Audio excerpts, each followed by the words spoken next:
yourself going. Focus, Victoria, focus. Yeah, right.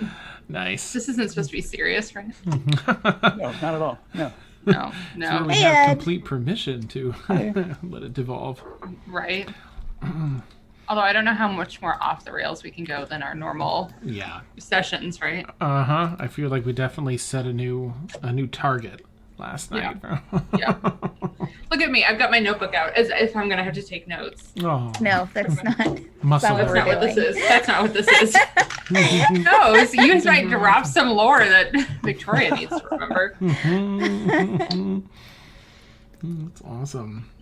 All right, I'm going to keep that up. Let's see.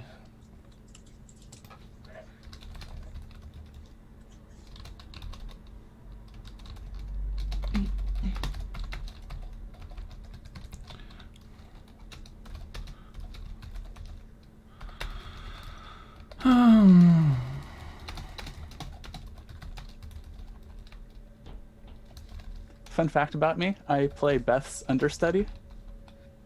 Oh, yep. That's awesome. Woo woo. All right, let me go into our general chat here and just.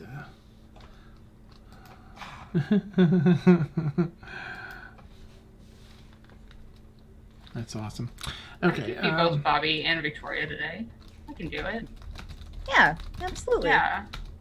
I mean, I won't walk on stream without my shirt on, but I'll talk to the any intros. One more thing. Yeah. And one more thing.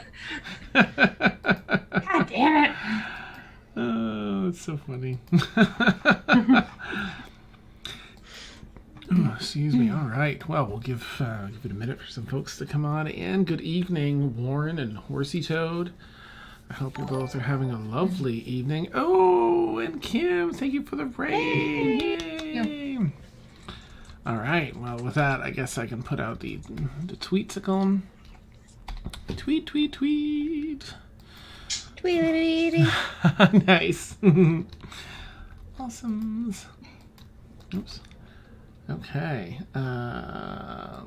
Rasa, the stream is very quiet. Is it now? That's strange. Maybe it's just you, Varoth. She's very quiet. Is it me? The other folks, Is it me? or all of us collectively? Is it me, Testing. Jesus? Testing. Is it me, Jesus? I have to do one of those. I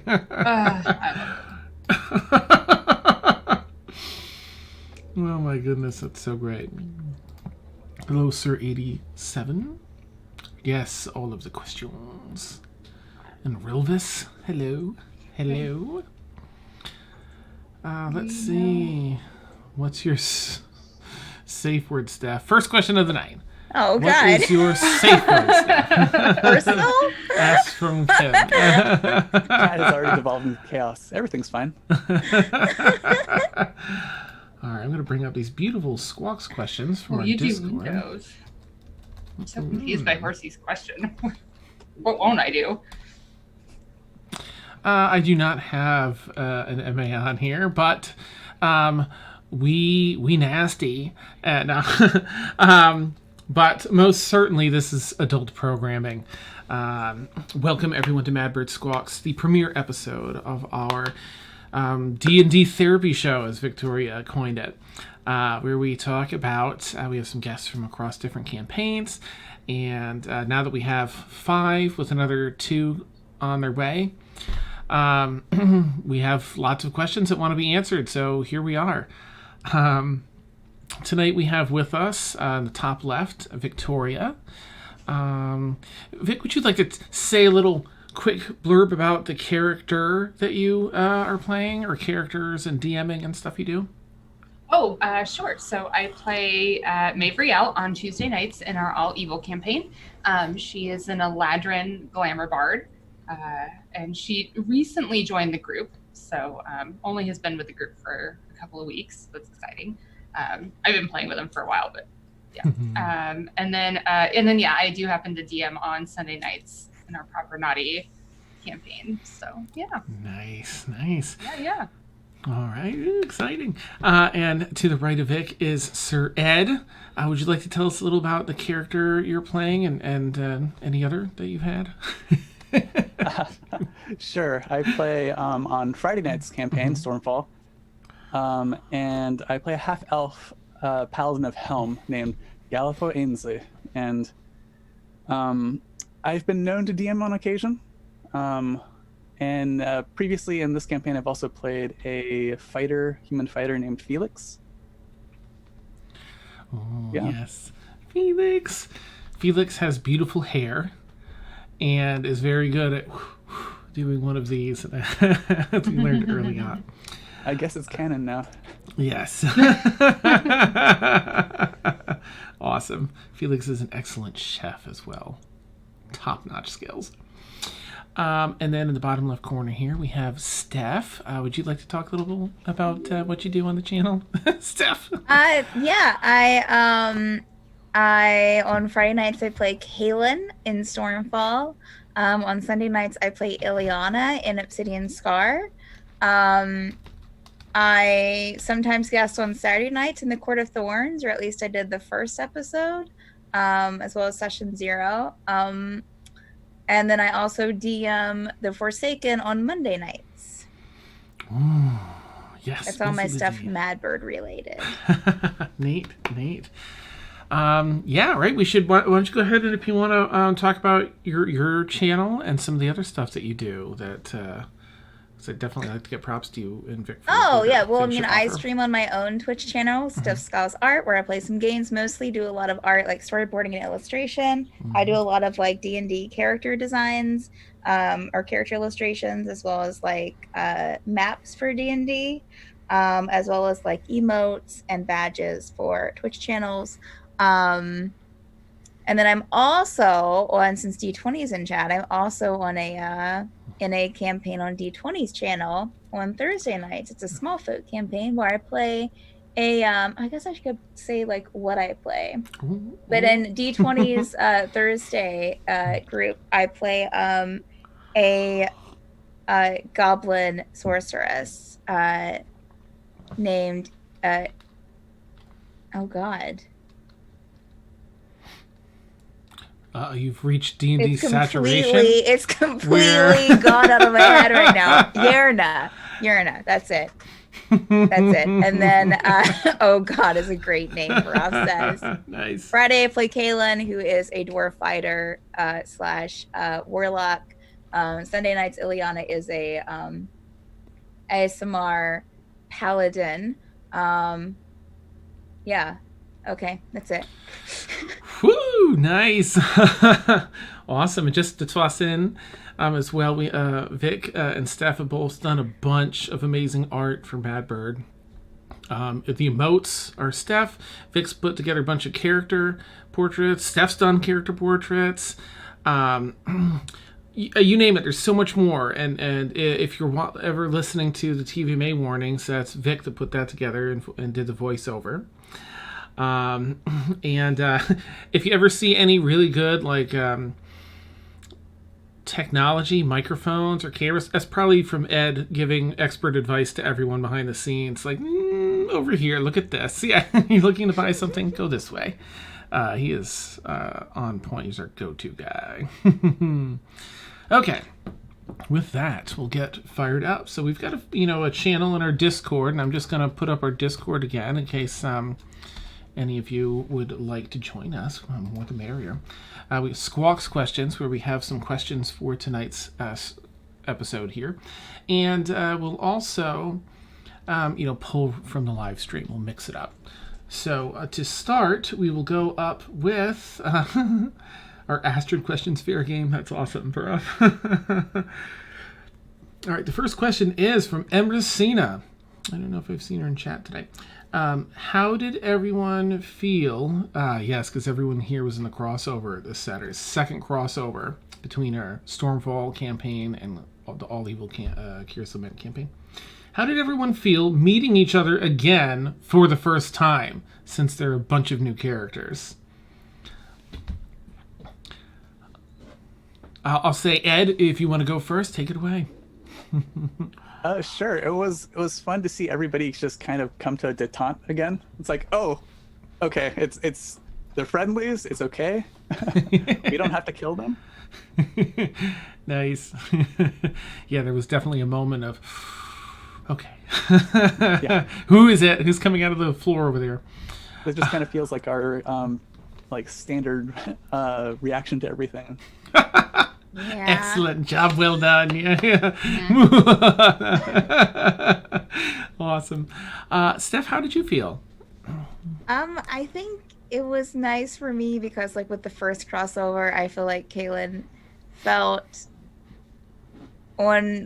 she was on her toes the entire time because she didn't know if she could if they could be if what they were going to do. But she felt, even though half of the group was new to her, like, she still felt that the two that she did know would be fine. And so she just assumed the rest of them would be fine. So it was less I think worry on my part for Kaylin as far as she would react to them. Okay. And she didn't have to constantly be like, are they going to turn on us? Good.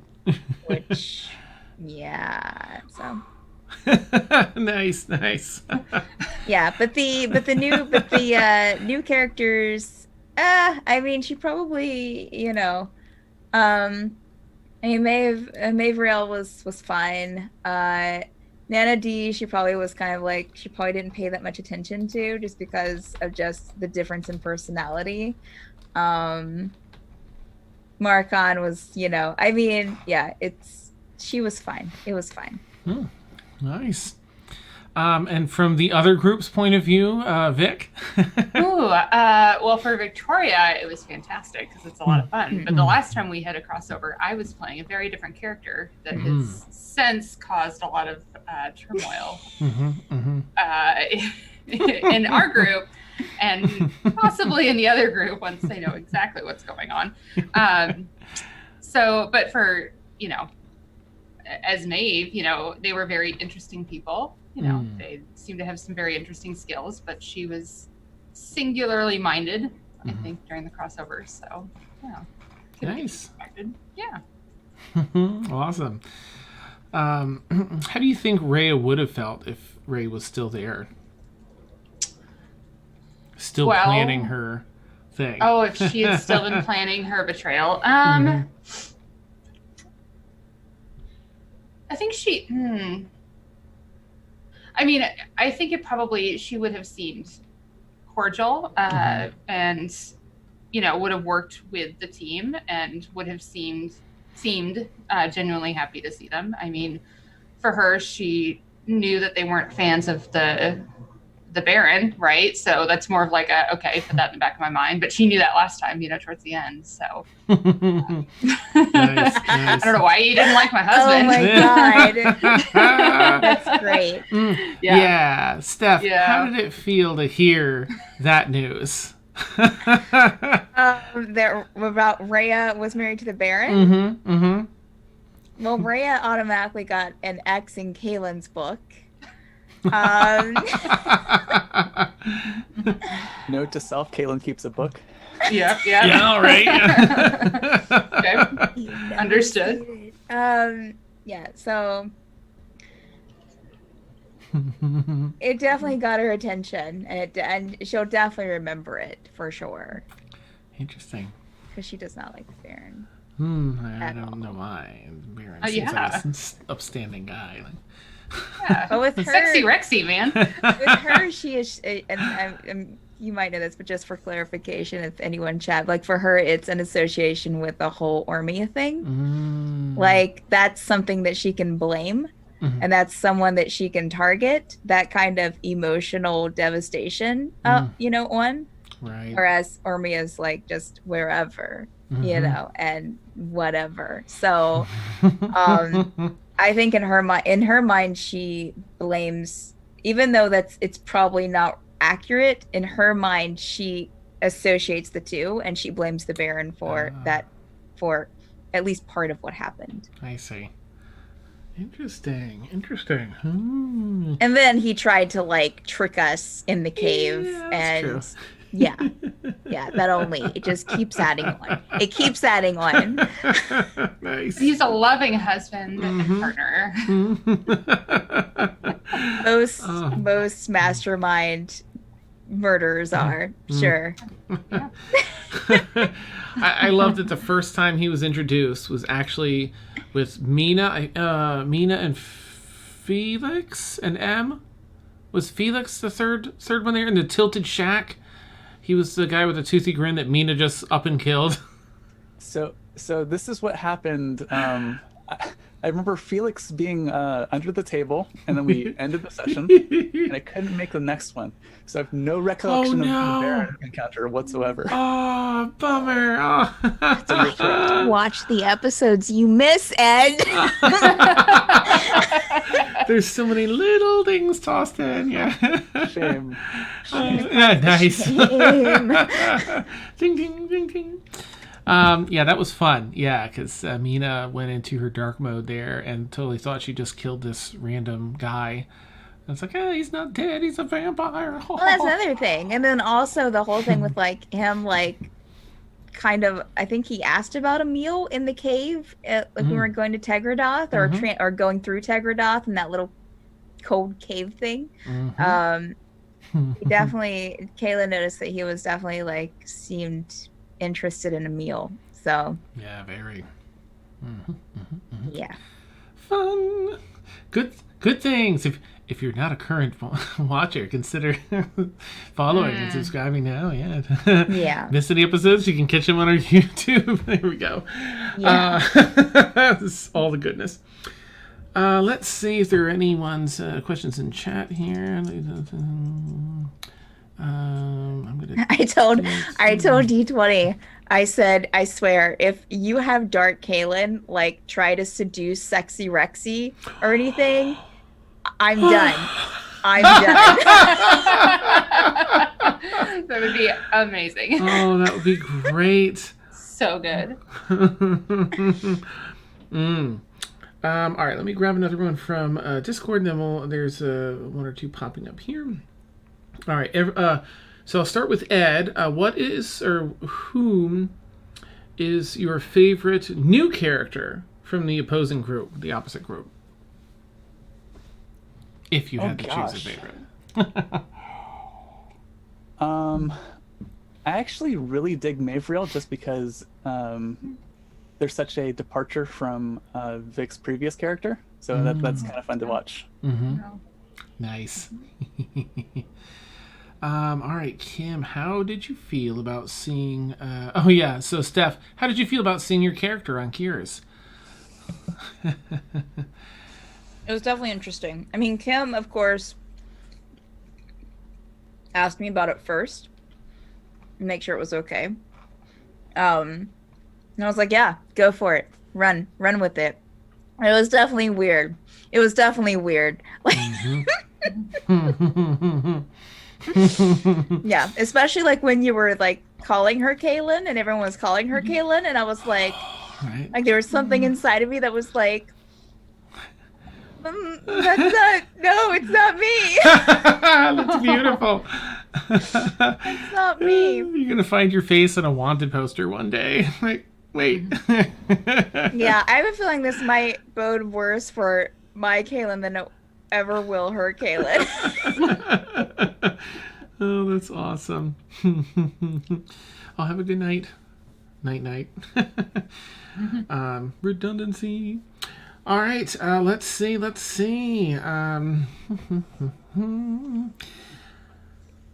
right. Wait, did I...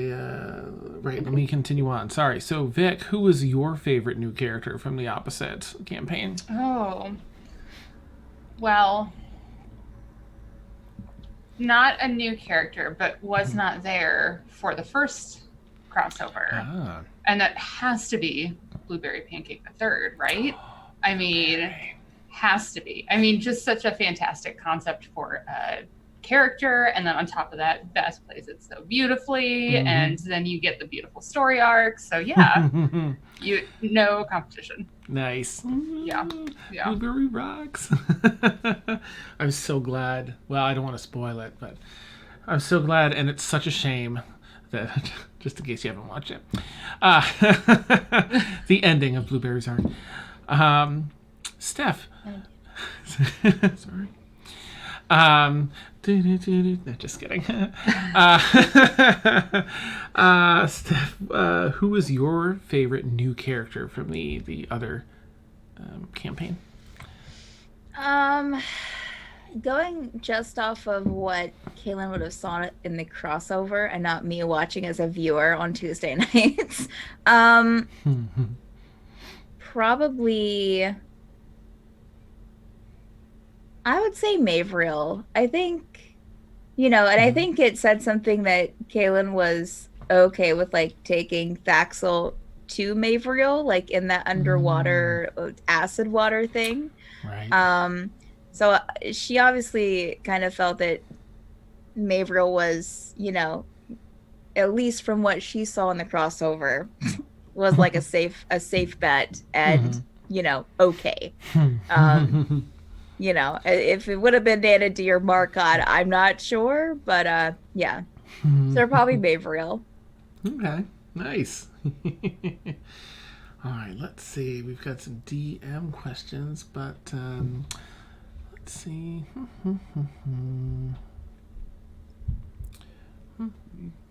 Interesting. Oh, here we go. Ed and Steph, what was your opinion of the scenario when the wizard was being attacked? Which Are you talking about like Aga? I mean Aga as the changeling wizard guy? Oh, right. Yeah, that one's really open-ended. Sorry, Kim. From being taken over by Aga to the Diamond Instant to the final blow when it was McGregor, right? Ooh, yeah. Caitlin was checked out by then, so I don't really... She had the bomb dropped, right? Yeah, I don't really... I think, like, personally... and sorry, I jumped in front of you, Ed. I think personally, like...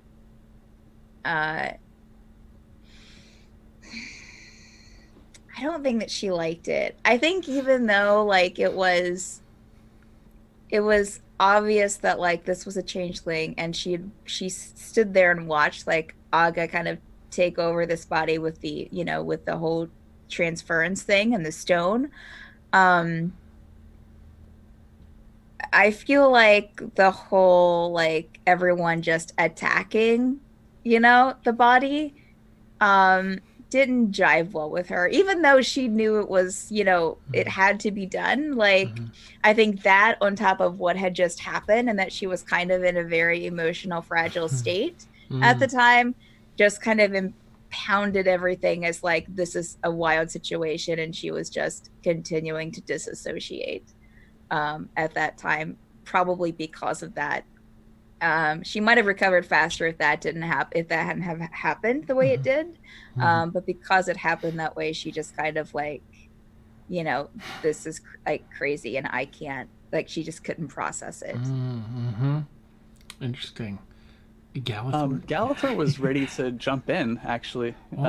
He was ready to initiate the attack. But after a while, the thing between Stormfall and Kira's Lament is that the tonality between the two shows is very different.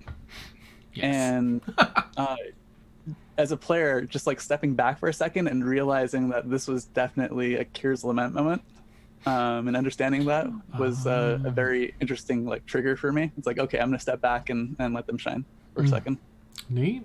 Okay, that's a good point. Yeah, there really is between the two groups, and that does did hit a certain mark there, especially with that type of everybody attack at once. That was pretty cool. All right. Let's see.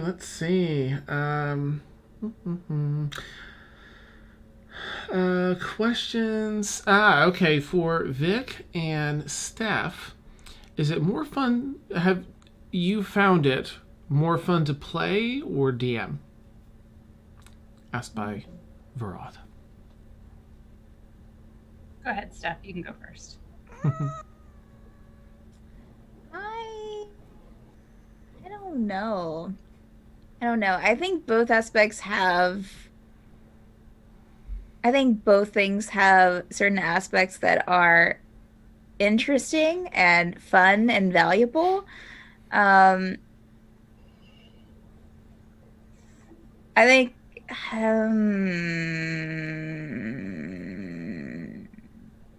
I guess probably I have slightly more fun playing than I do DMing.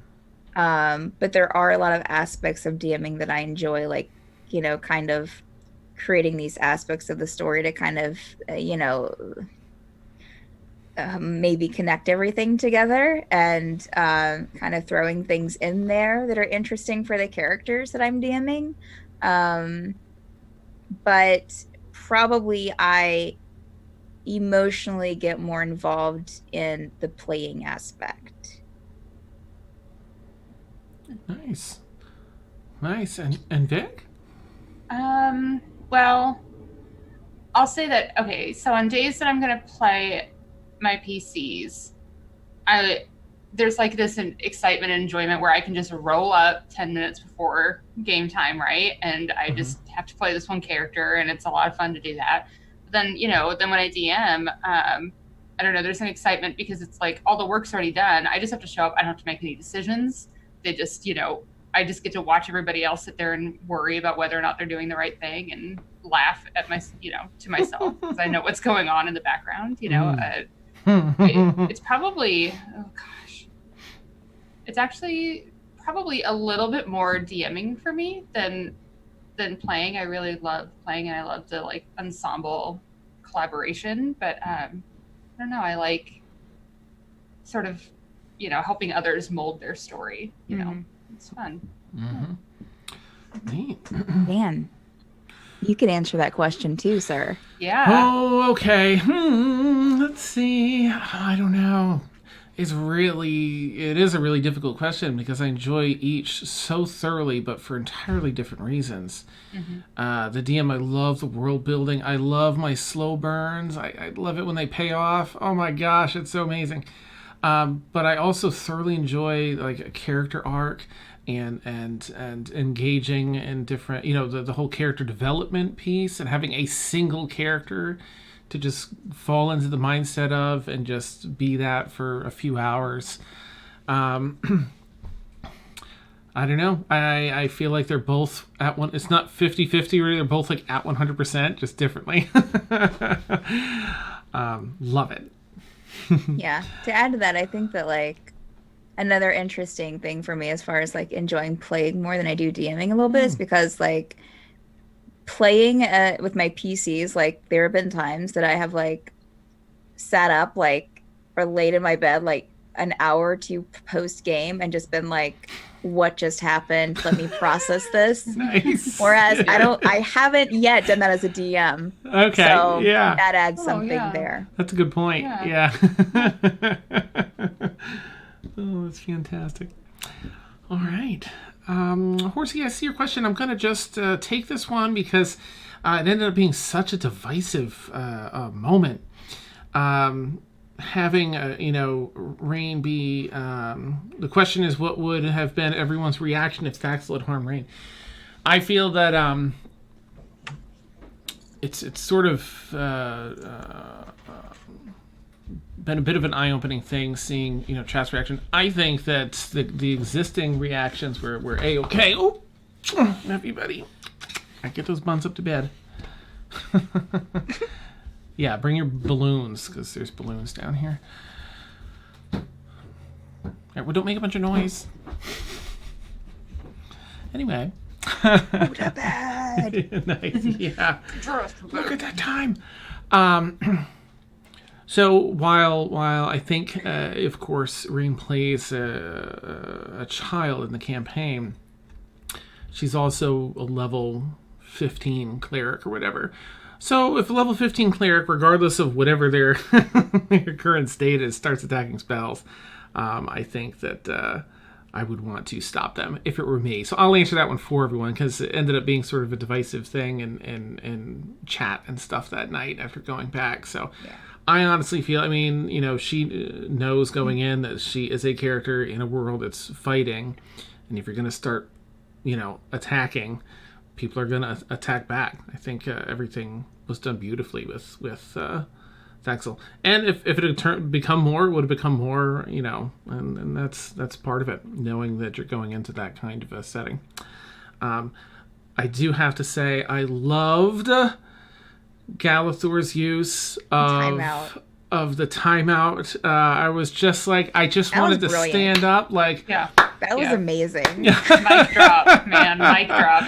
Yes. When I went back to watch that, I was like, wow, like that was the most efficient like answer to the entire situation.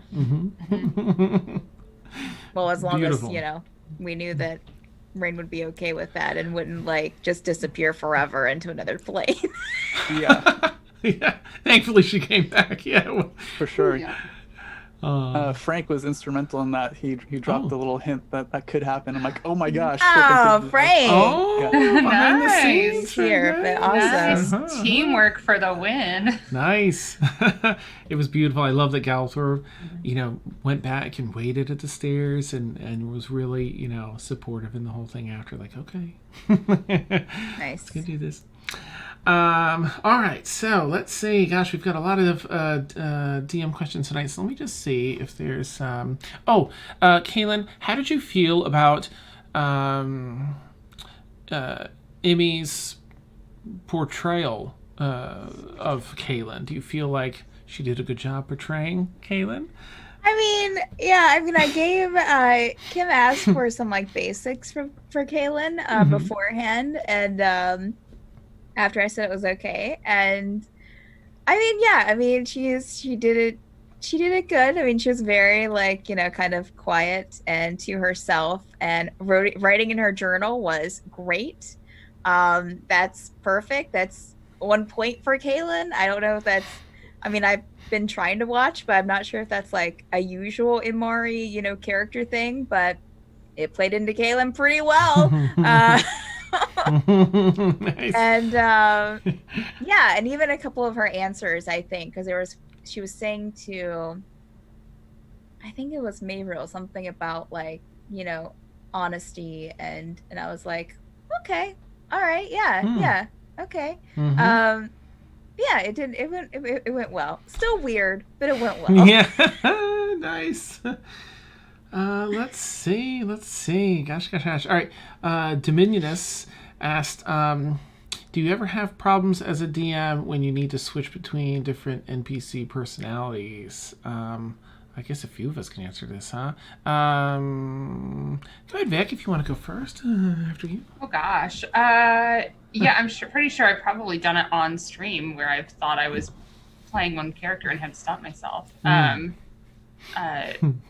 I think in our stream on Sunday, probably not as much because a lot of the NPCs have been really sort of separated. You know, you guys aren't really talking to a whole big group. I mean, I think the Tabaxi tribe is probably the biggest one, you know.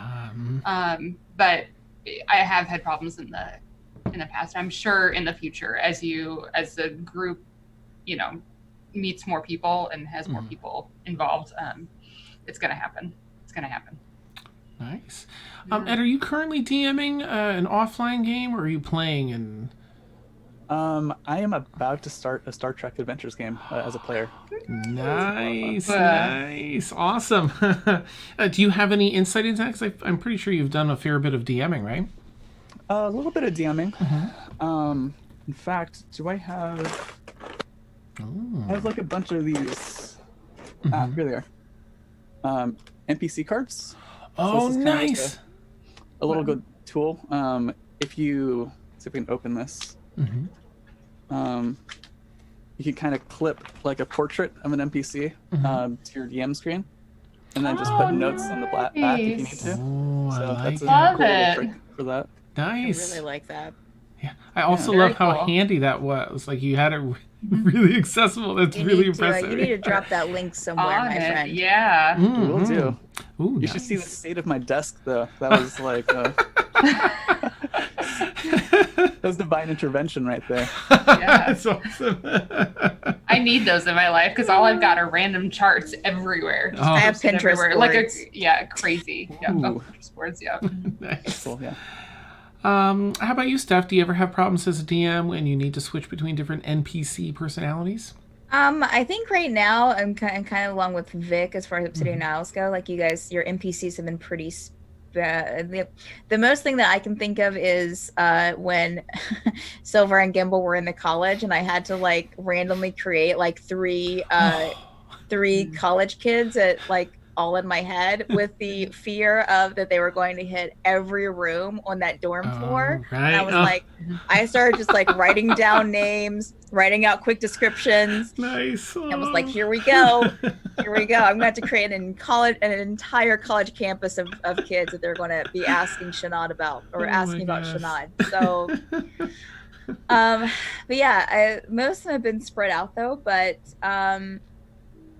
I think for me, it's just because I don't have, since I'm a little bit newer to DMing, I don't have quite especially the ones that's reoccurring like Jocelyn on Monday nights. Like I have to be sure to put myself like in his character and in his shoes, and so that I'm almost like I would if he was a PC in like another in another game. Gotcha. Because I'm having to do that and DM at the same time, which I'm sure you guys can relate, like that could be a little difficult sometimes because you're having to kind of like split your brain and then also paying attention to what the characters do. And so that's probably the most difficult part for me as far as NPCs go. Nice. I feel like I'm fairly it feels fairly smooth for me with NPCs. My characters though, I constantly jump into the wrong accent, or I'll be like, well, I'll do this. I'll use my sage background. Vic's like, yeah. Dan. I'm finally cutting you off. Thank you. Please do. Yeah. Like that's the other character, Dan. Yeah. And I have so many issues with my 2-player characters getting mixed up. Yeah, I don't know. The NPCs I try and they just kind of live in my head already.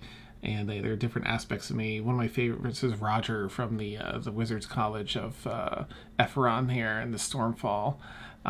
He always does silly, zany things when they go into the desk and ask. That's just one of those pieces of me that I kind of pluck out and put into a person. So I just shift over to that in my head. Let's see. Excellent question, Dominius. They all are. So many questions. All right. Ed and Steph, have you watched Kyr's Lament recently to see where the group was coming from before the crossover? And if so, was the experience different than what you may have expected? You go first, Ed. Sure. I specifically didn't watch the episodes leading up to the crossover because I wanted to be surprised as a player. Nice. Wow. But Good man. Yeah. Good man. Yeah, it was actually really interesting to see where everything kind of came together. Nice. Yeah, I can know myself. I had to watch beforehand. Like, Awesome. I was probably more adamant about watching them like the last month than I have been the entire time. I mean, I've like kind of like jumped on here and there, but it wasn't like a priority. But the last month, I was like, no, I have to see what's happening. Nice. But also with the whole like message system between Kaylin and Aga, that also kind of made me want to kind of tune in as well. Yeah, so I had been watching.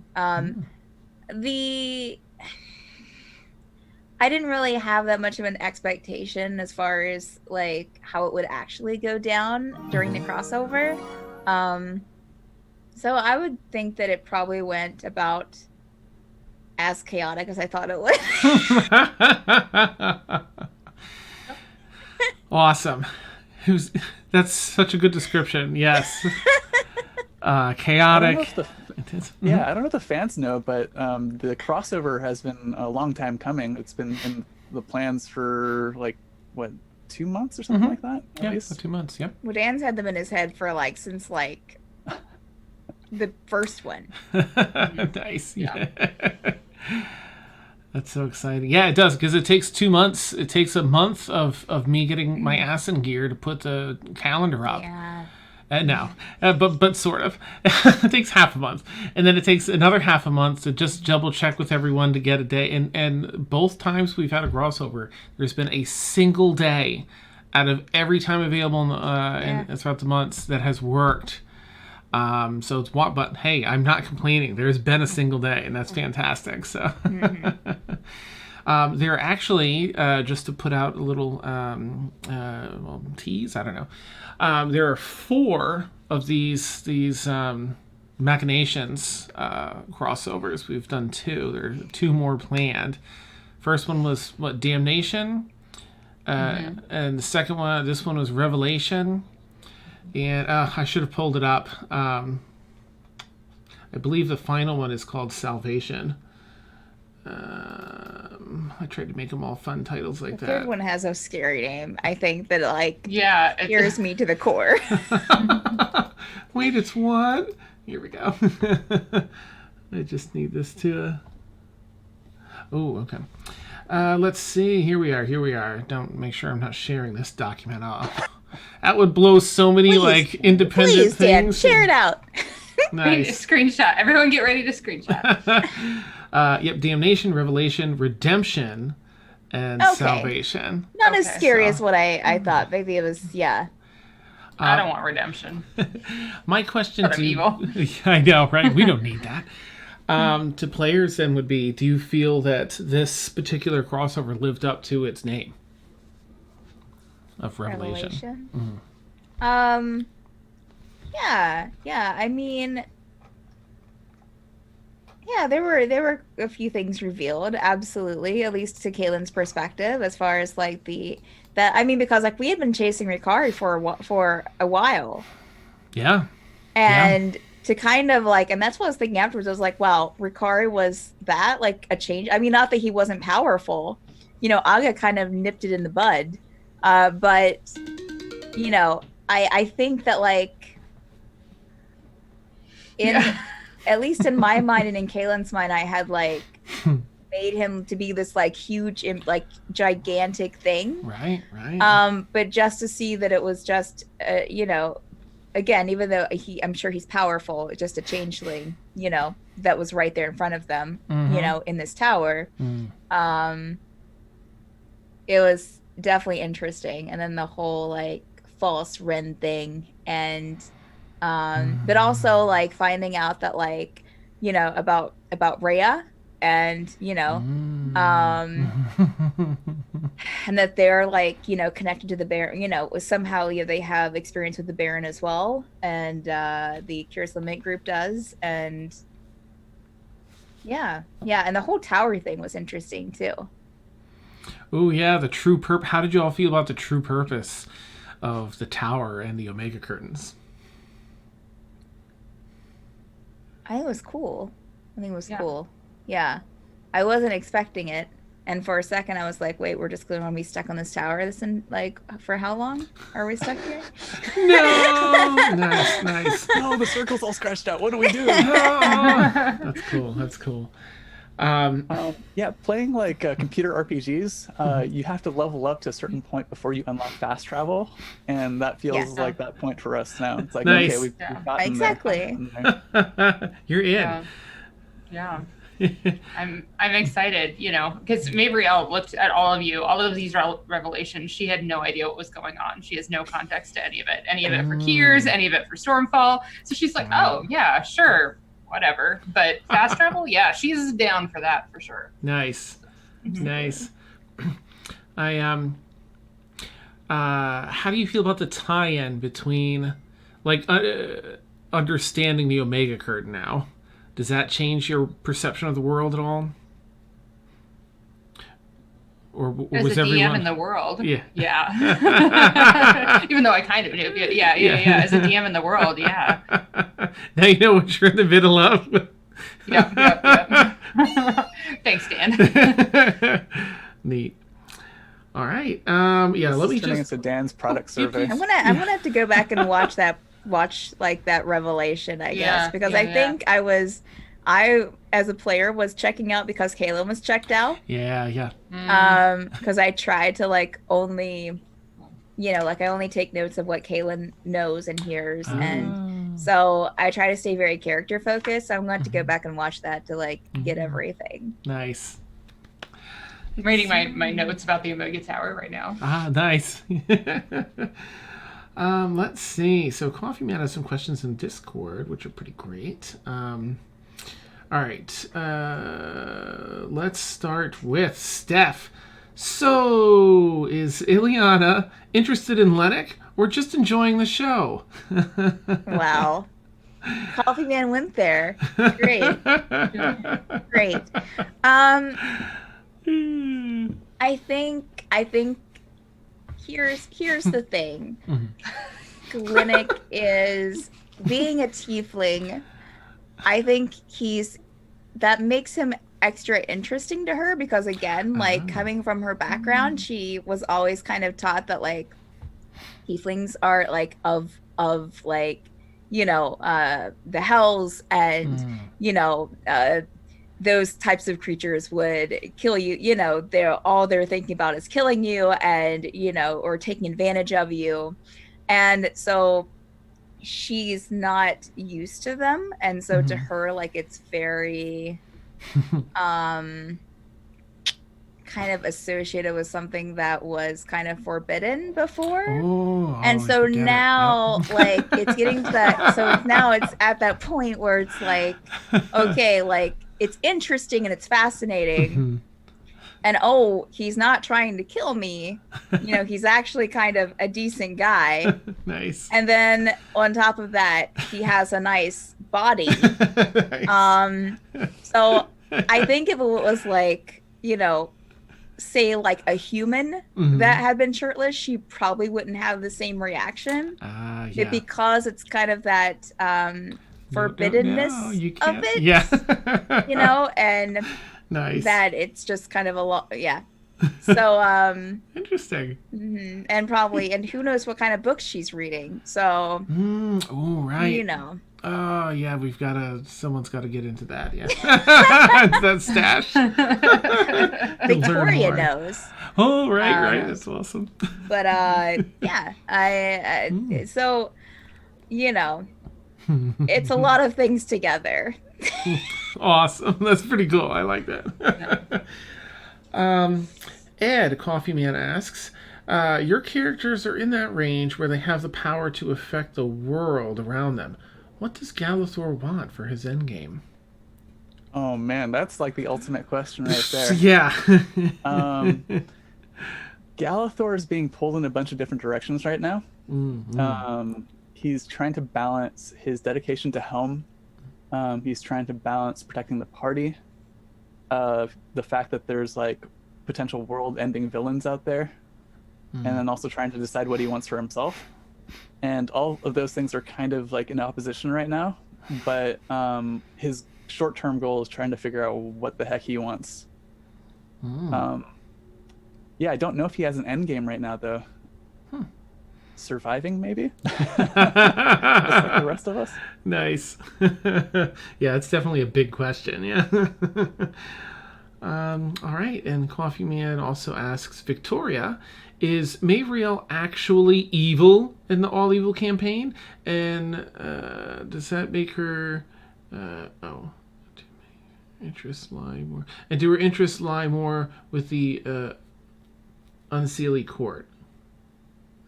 Oh. So I guess, is she actually evil, and do her interests lie more with the Unseelie Court than herself? Well, evil is, what is evil, right?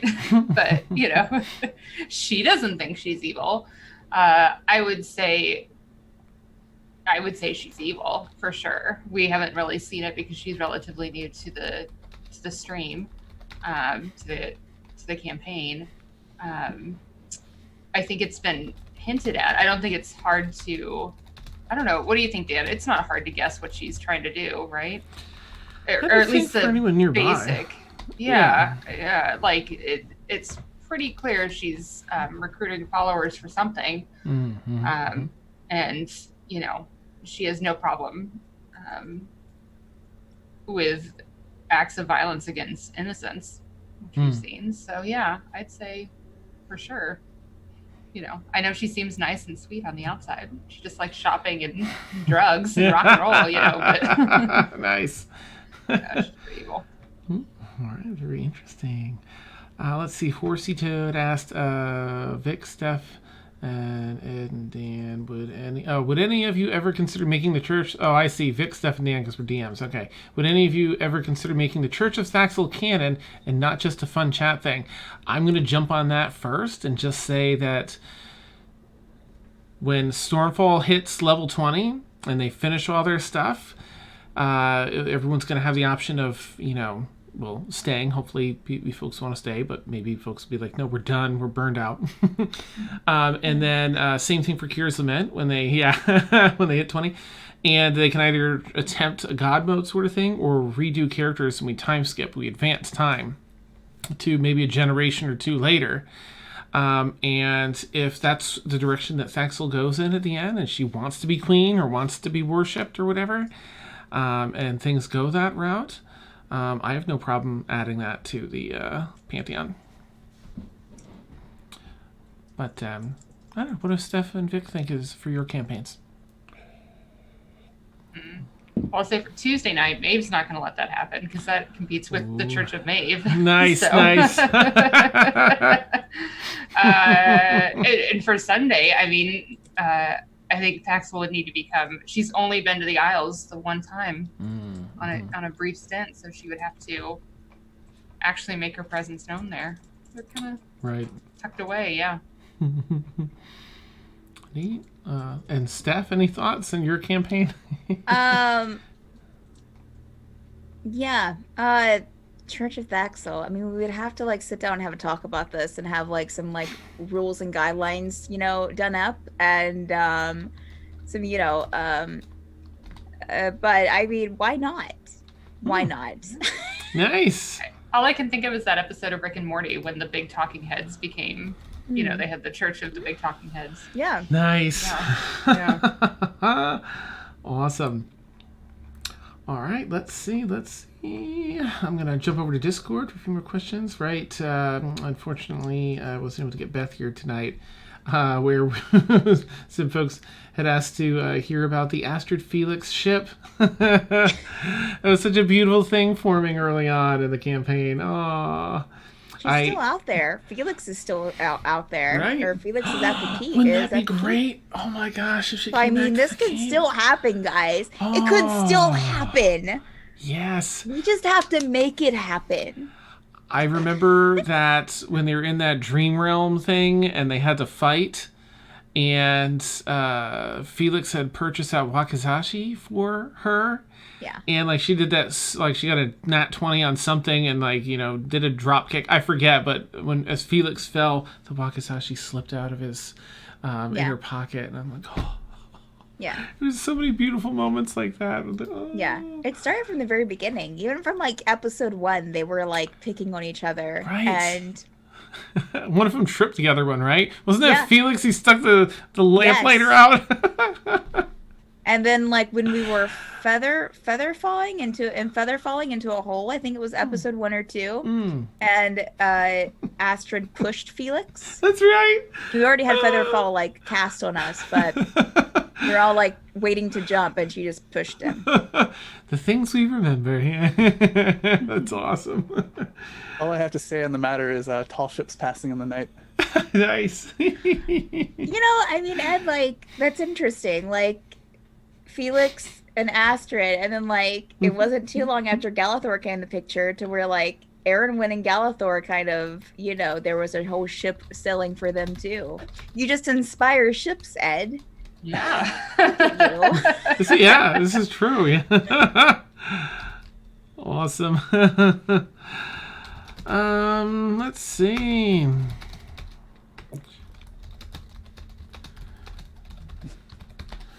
Let's see. There was one in here I missed that was amazing. I mean, they're all amazing. These are all fantastic. Oh, right. That seemed like good to bring up next. How much behind-the-scenes planning, discussion, and consent takes place in a stream game? Whoo! Yeah. A lot. If it's all right, I'll jump on this go. first. Okay. Oh my gosh, so much. So just among sorting out, players first, when creating the game, I feel like there's always some time taken to kind of make sure all the players, discussing it with people, prospective players, and making sure everyone's sort of on the same wavelength. That you don't have people that enjoy playing different types of games, and that they're okay with the relationship with the DM, like the type of game the DM's going to run. Consent is huge in ours as far as relationships and other things.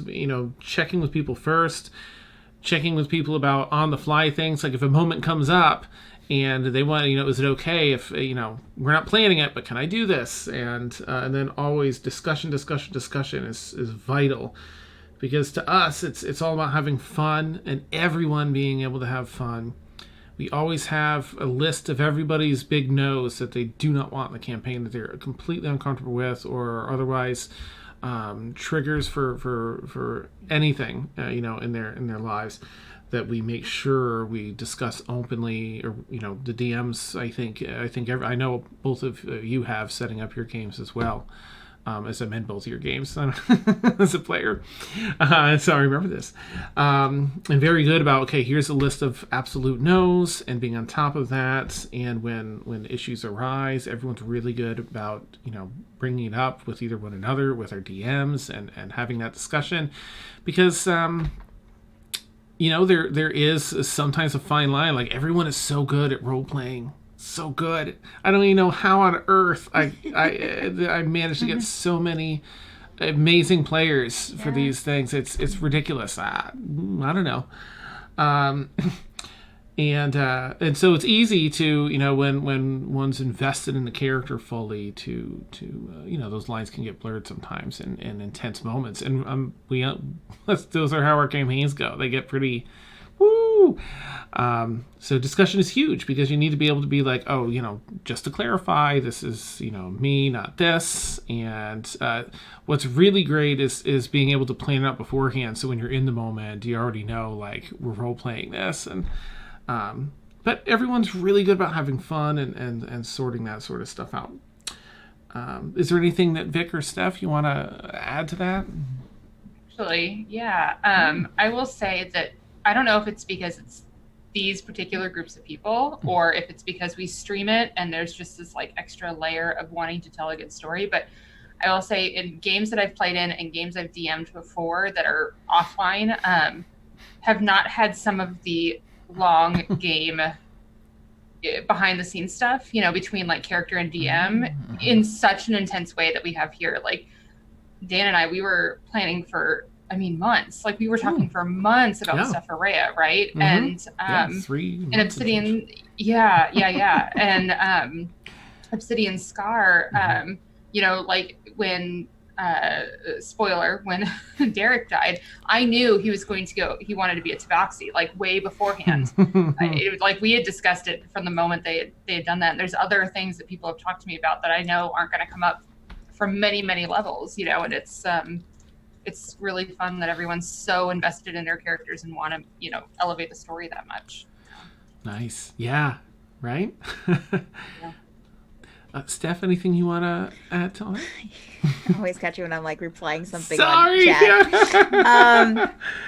I would just echo what you say, is that communication is definitely key. I know with my campaign, I think like why you get such good role players, Dan, is because at least I feel that we're very, and I was kind of the same with mine on this channel with the Forsaken, that we're very upfront with like what we're expecting. Yeah. And that it is a heavy RP campaign, which I think would weed out people who are, which is a fine way to play if that's what you dig, the whole dungeon crawling and little RP, and some people have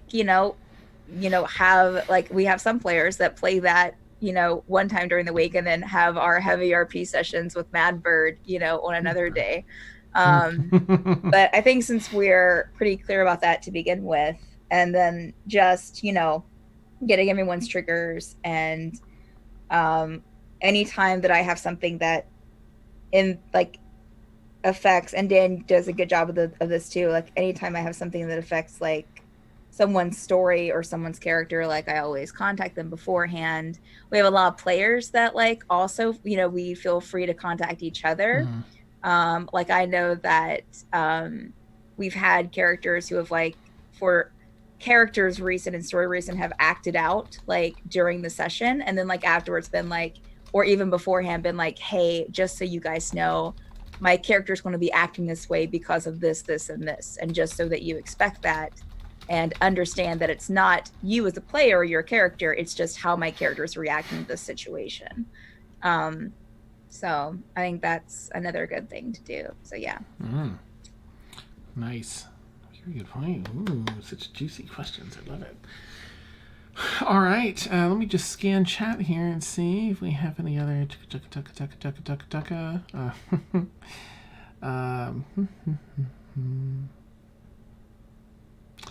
All right. For the DMs, how much do you value? This is from Veroth.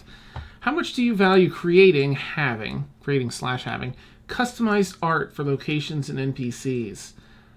Well, I don't get to create it that often because I'm so bad at that stuff, but I love it. How about, so I think an excellent question for like Vic and Steph. Vic, how do you feel about, having that custom, because I know you do a lot of your map work. Well, I wish I didn't have a day job, although I love my day job. I wish I didn't have a day job so that I could just create stuff for, I really appreciate that I have the ability to create it for important things that are in the campaign, important NPCs, important locations. But I also have no problem pulling from my stock photos of art for other parts, because it's like, I've only got so much time in the world. And yeah. But I do love it, and I do love that I can do it. So nice. Yeah. And Steph? I'm all about that life. Yeah. I love it. I wish I had more time to do it, but if I could just sit there and make maps and everything. I mean, I also do custom maps, guys, and character illustrations. So if you need anything, hit me up. I'm just like talking to the microphone. And thank you, Zaith. He says you like my storyboards. Aww. I appreciate that. Yeah, stellar. Yeah. So I really enjoy doing it. In fact, like it kind of kills me a little bit inside when I have to use like already created art. Mostly because and I like for people to get like credit for their art, and for the art, regular art, the actual artist to be credited, which is kind of hard to do when you're, doing it in a campaign, especially streamed. So yeah, I enjoy it. And I think it adds a nice little kind of home touch, like with Victoria's campaign on Sunday, when she does the maps that are hand drawn. I know we've had a couple people in chat that say that it kind of gives it a nice kind of like around the table, because it's very familiar as something you would see if you were sitting around a table, during a live session. So I'm glad it feels that way, because when I DM in person, I'm like a huge prop person. I love giving my players props, like physical things, and so I'm glad it feels that way. That's so great. Nice. All right, and another question from Veroth for the DMs. How much do you... where I lost my spot. Okay, what are the challenges and rewards of running a large, more than 7-person campaign? I guess Obsidian Scar is almost, right? That's 6 when we have a guest, or 7. But I know you've run other campaigns that are large. I guess... Steph, if you want to go first, because you definitely, right? You have 7 in ours, don't we? Yes. So what was the question? I'm sorry. I was I don't know what I was thinking at the time. No problem. What are the challenges and rewards of running a large, more than 7-person campaign?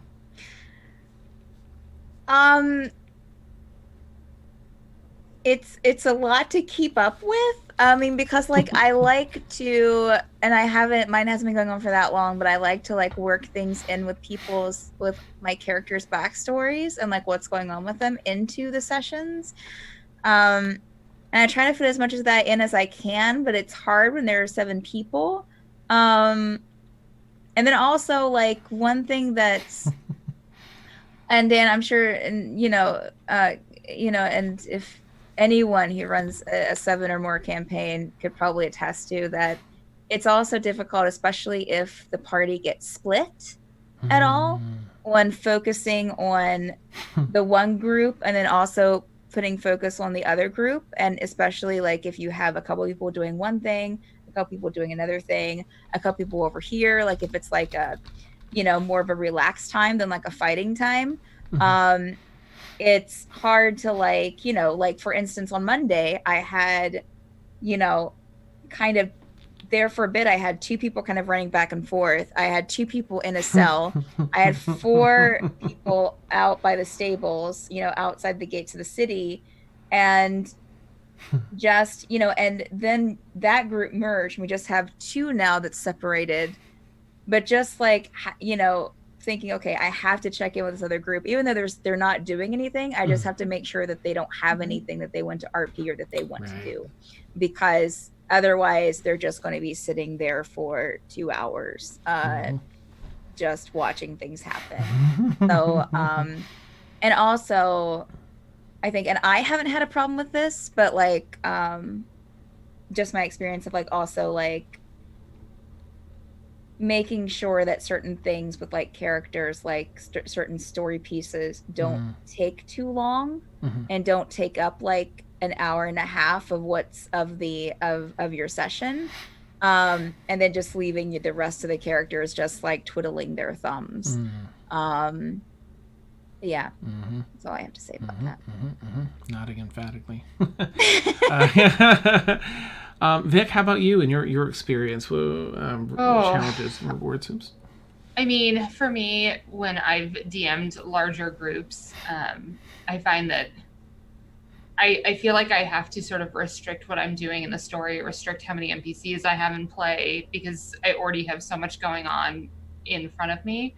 And then you really have to make sure that the players are so compatible, so that everyone's sort of playing the same sort of style, so that way everything kind of gels together. So I don't know, my happy place is 5 to 6, and so that's probably why I'm so adamant about keeping it to 5 to 6 on Sundays, because then like this last Sunday, I could not have run what was essentially a goblinoid army.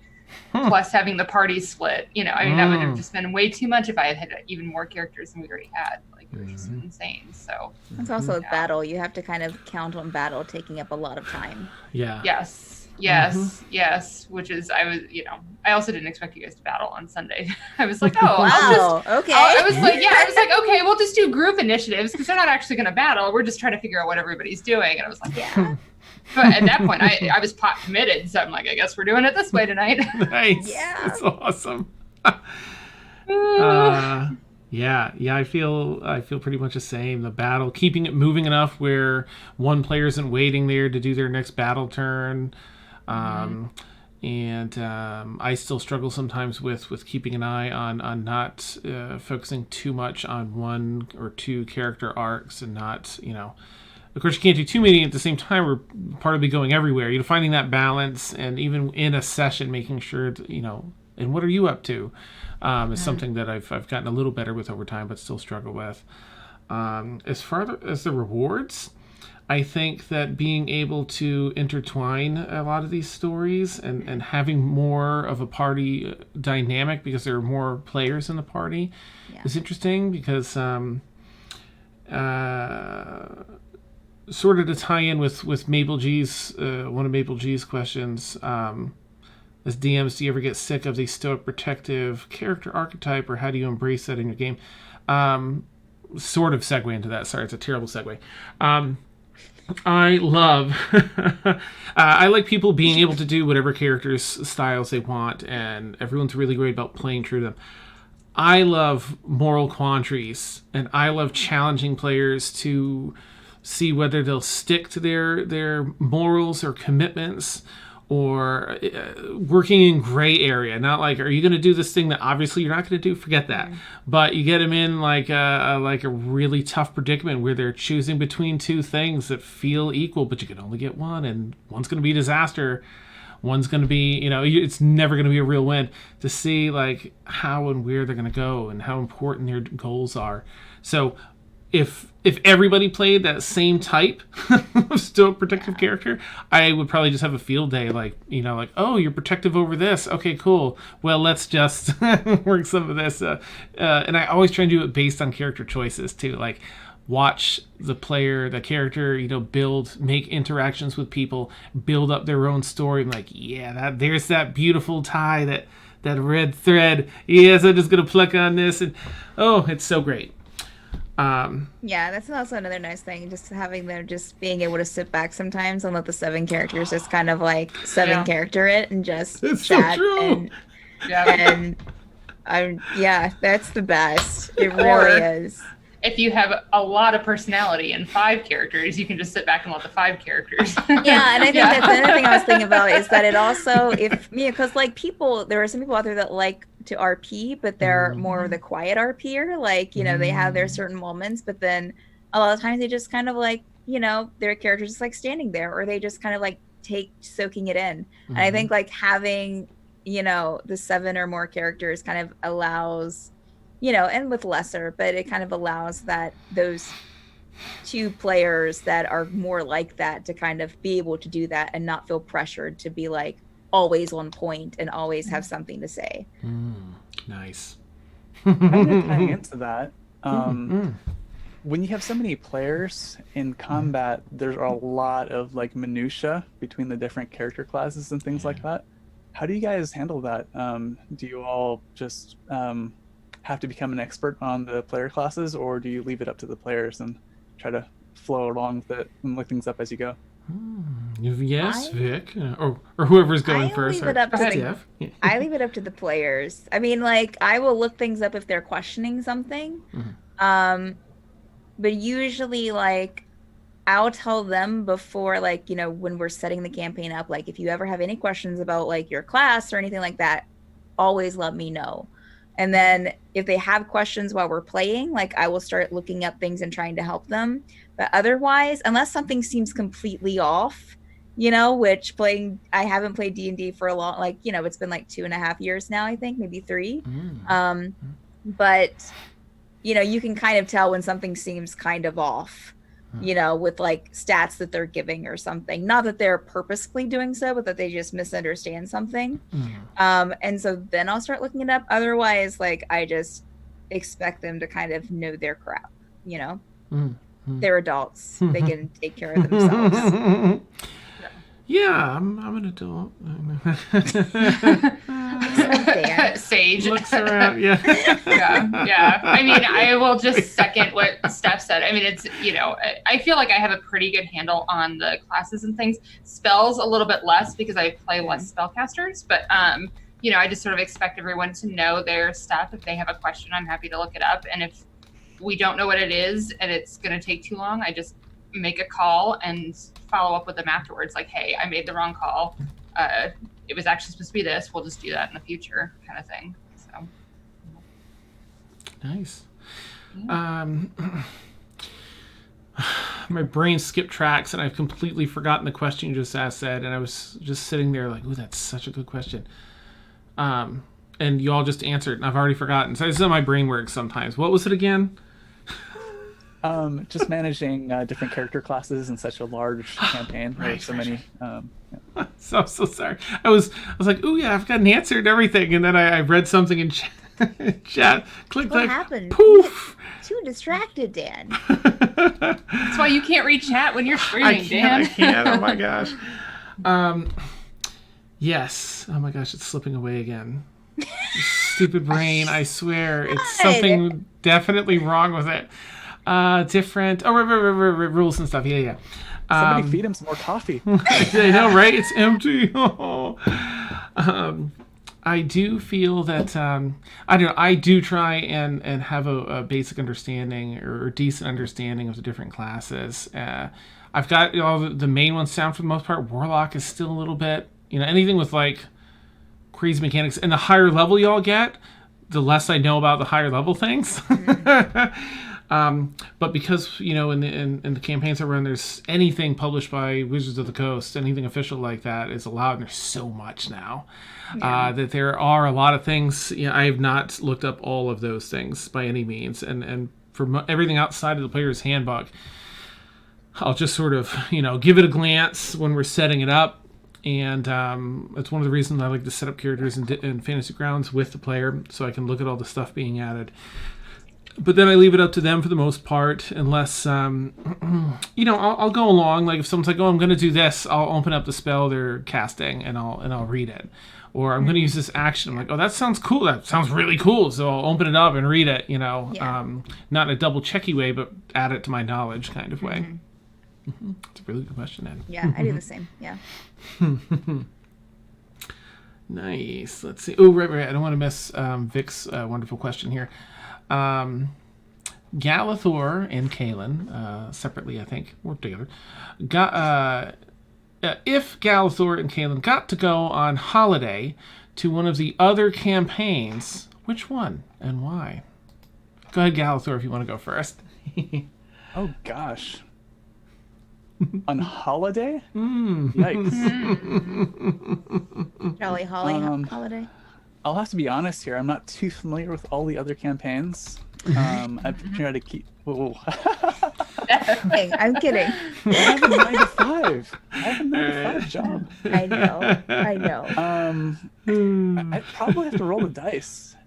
From the clips that I've seen from each ones, they all seem like they're really cool to get into. So I think Galathor would have a fun time role playing in each one. Nice. And Kaelin? Man, And I didn't ask for Ileana because we know she would go to Kier's Lament. Yeah, Ileana would definitely for sure. Mm-hmm. She would definitely spend time with Kier's Lament and possibly become a fallen ASMR. Maybe. I don't think that Kaelin would. I don't think Kaelin would jive with the Kier's Lament crew for too long, without probably just leaving everything and going to live by herself in a cave somewhere. I mean, maybe. Probably, I would maybe say the Forsaken, maybe. Because the Obsidian Scar. She might find the characters interesting in Obsidian Scar. I'm not really sure how much she would like the locale. So maybe she would be able to find some purpose in the Forsaken with everything happening. Yeah, I would say the Forsaken.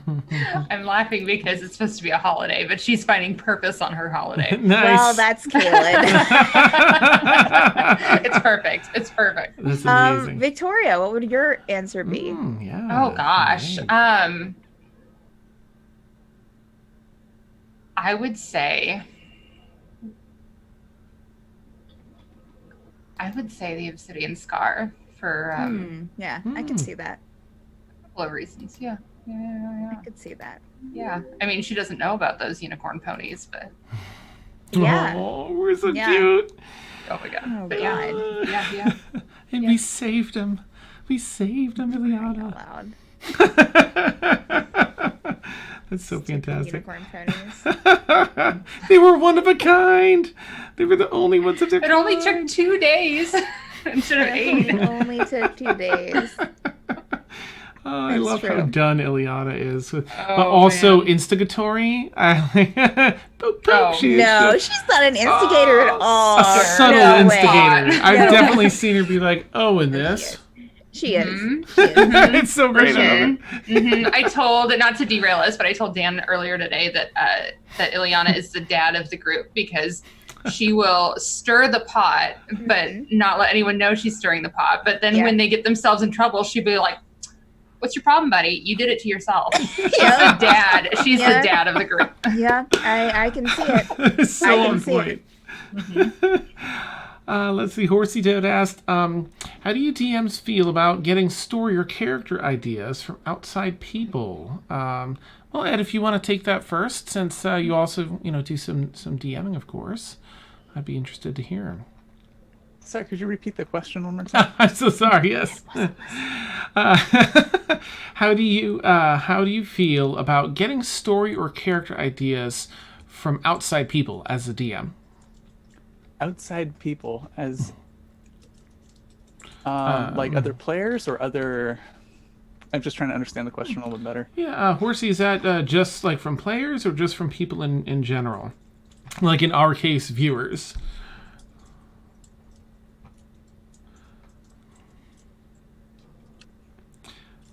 Like from players, you can learn a lot about the players by just kind of listening to them. And a wild grab is in chat. That's awesome. I see that. You can learn a lot about the players just by listening to their characters while they're in the campaign, and just by like looking at their specific actions, you can kind of tweak your campaign in such a way that it kind of influences what they might do in the future.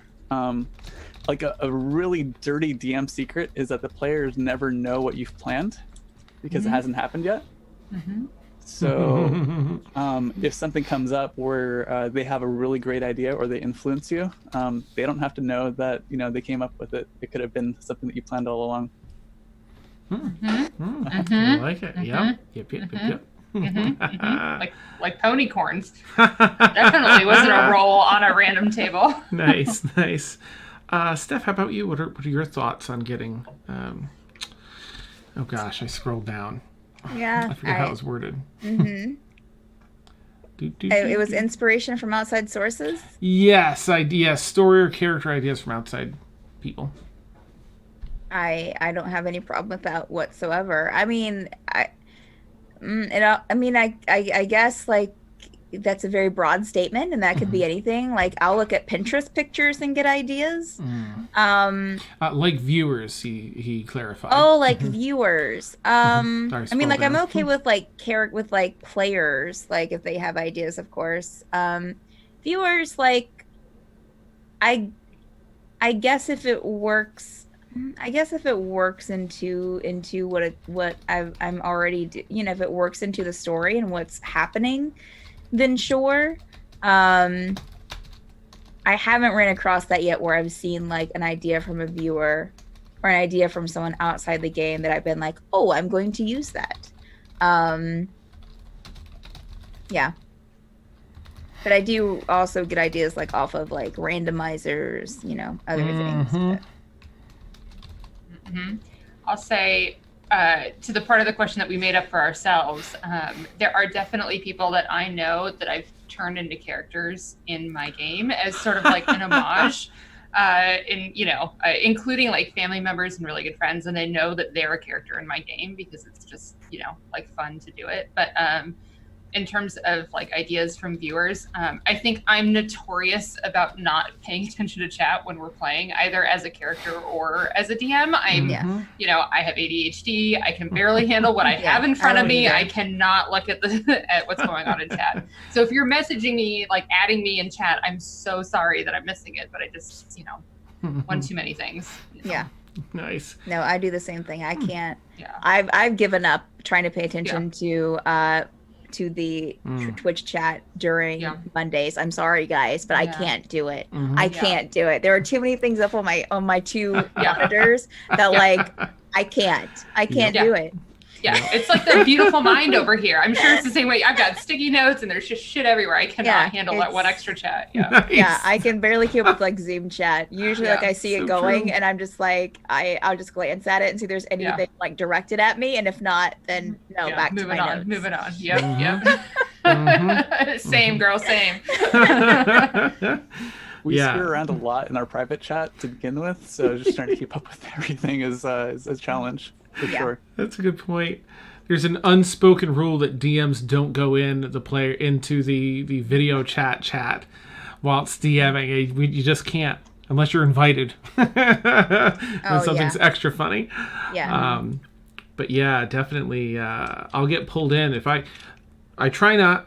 I try to when players start to kind of have their own moments, like pay attention and go in the chat. But I'm terrible at that type of multitasking, and I'll get sucked into chat and then be like, Dan, I'll be like, where am I?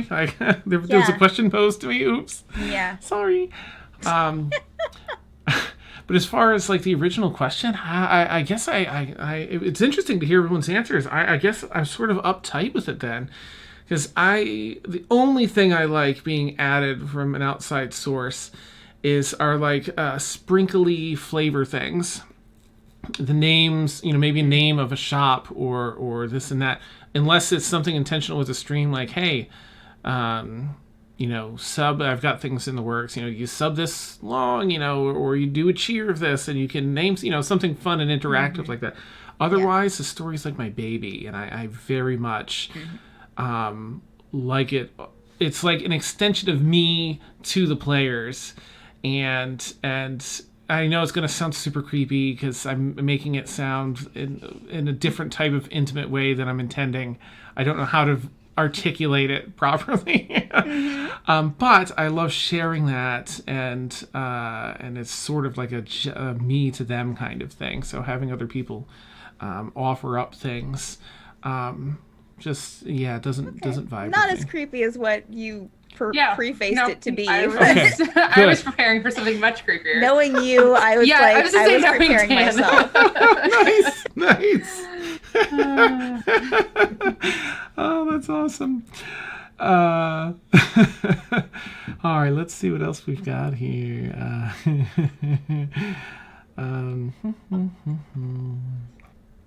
So many good questions here. Yes.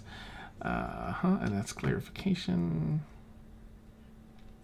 I don't want to hear about certain things to cross. Oh yeah, Steph. Yeah. Things.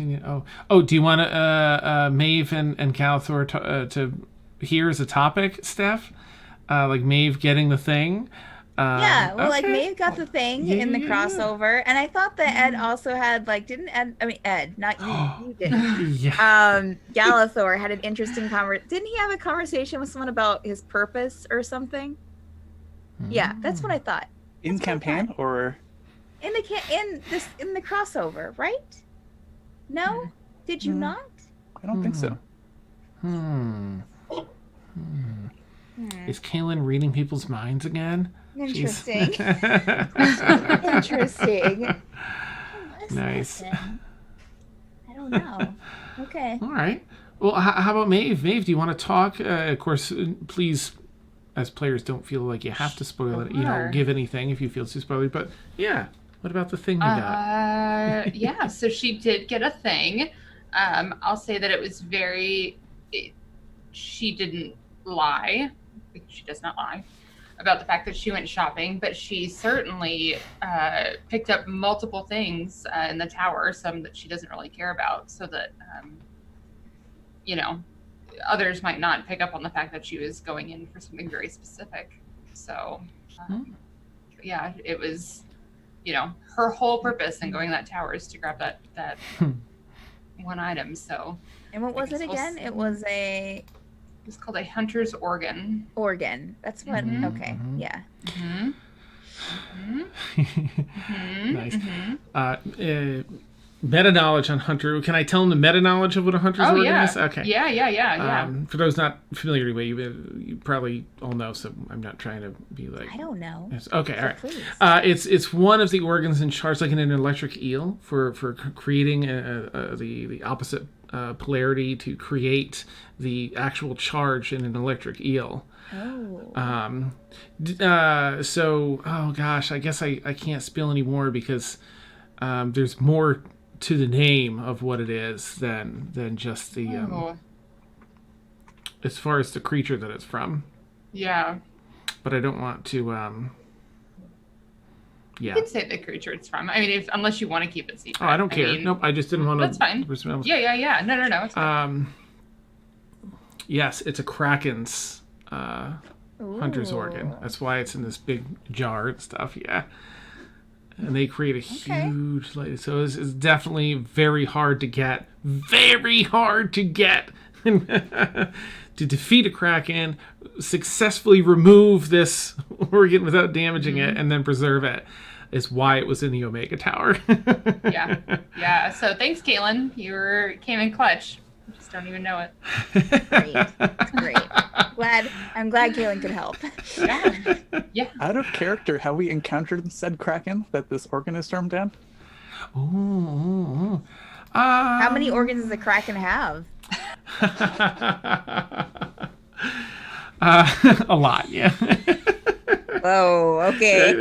After dark. It only has one. Yeah. It depends on what you're looking for. Yeah. It just has one of these. Each a Kraken has one of these. Got you. Can it still live after its organs removed? Yeah. This particular just a lesser organ. existence. Yeah. It wouldn't be able to defend itself in the same way. It's still a Kraken. It has other methods of. Gotcha. Defend itself with this organ? Nice. I Avast ye. mean, Time to swashbuckle. Well, depends on the size, I guess. Yeah. No, Let's it's cross How big swords. was that jar? Nice. That's amazing. Yeah, let's see. Oh my gosh, I feel like that's all of our questions. We've gone through all our questions. Oh my goodness. And that's a pretty good time, I suppose, huh? Wow, that's almost 2 hours of awesome question time. Awesome question time. Wow. Nice. That's what we should rename it to. Awesome question time. Yes. Right. So I guess I'll give a quick recap. You know what? I really should have pulled up that schedule image. Well, shame on me. I'll get it next time. As far as everyone we have here tonight, I just want to give a huge thanks again. Thank you, Ed, so much for being here last second. Mind you, thank you so much for joining us. Really made tonight a fantastic experience. I love your insight. It was interesting to hear just a little more about Galithor and some of his what's going on in his mind. I just want to get that. I'll just say thank you for the sub, Maple. It'll take 7 hours to type that out. And thank you so much, Vic, for being here tonight as well. Very interesting to hear more about Mavriel and some of her behind-the-scenes stuff. Whee! And thank you so much, Steph, for being here tonight as well. Fun to see Caitlin's reactions and stuff to everything going on. And all the insight. Thank you, viewers, for all your questions in Discord and your questions here in chat. We'll be Mad Bird Squawks every single Wednesday now. This was our premiere episode. It'll also be going up on our YouTube channel. And under its own playlist. So you can catch us here on Mad Bird Squawks, where we kind of have different players from across campaigns each week, and we take questions and do our best to answer them and talk about some of the things in the D&D therapy way for all that's happened throughout the week, as we have 5 campaigns now, 2 more on the way. Look forward to it all. As far as our schedule, let's see. The next night, we have nothing tomorrow, nothing on Thursdays. Friday night, we'll have Stormfall, which will be the fallout from the crossover, as we just had that this last Saturday. It's a lot of drama in the campaign, big feels. They're a highest level campaign, and we're on episode 100. Yeah. Geez, I can't even remember now. We're in the 100 and teens somewhere, I think. And we also have a guest on Friday, too, for a bit. Bob. Oh, that guest. Processing, yeah. Yeah. Oh, we do. Yeah. Come on, brain, catch up. Yeah, I know. It's so sad. Have you updated the layout, Dan? No. No, Yeah. I have Daniel. not. Daniel, Marie.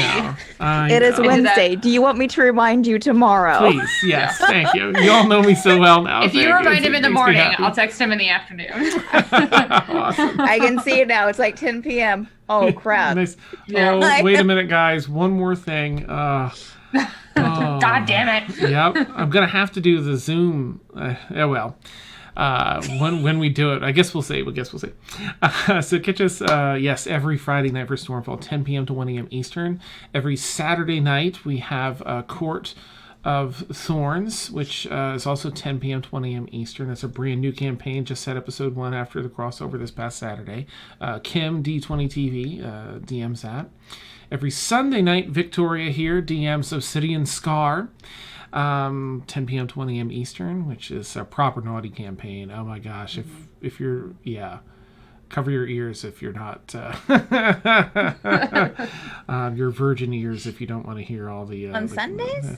Oh yeah.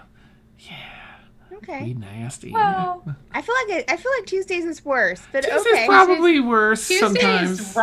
Tuesday is raunchy. We're Yeah. proper naughty. We are proper you know. naughty. Yeah, in like a British sort of way on Sundays. Nice. Every Monday night, our own, Stephanie, that's right here, DMs The Forsaken, every Monday night, 10 p.m. to 1 a.m. Eastern. And then every Tuesday night, we come back around to our All Evil campaign, which I DM Stormfall and Kira's Lament, our All Evil campaign every Tuesday, 10 p.m. to 1 a.m. Eastern. Please consider checking out our stuff so we can chat with you. I'll put Discord in here. Join us on Discord and chat. We have some hilarious things. We have a TikTok thing for everyone that's falling into the TikTok trap and us with all the social distancing. Yes, just go to the thing. Yeah. We also have a merch store. A merch store, yes. All sorts of amazingness. And again, our YouTube, consider subscribing over there. You can keep up to date on all the things that we'll be putting out. We have a lot of great content, I've got to say, and not in a thing on me or anything I've put into it, but the players are remarkable across campaigns. The DMs, the other campaigns really tell these amazing stories. It's so worth it to have up and enjoy. So, okay. Have a fantastic night, everyone. And we will catch you all again real soon. Hopefully Friday for Stormfall, 10 p.m. Eastern. Yep. Have a great night, everybody. Bye.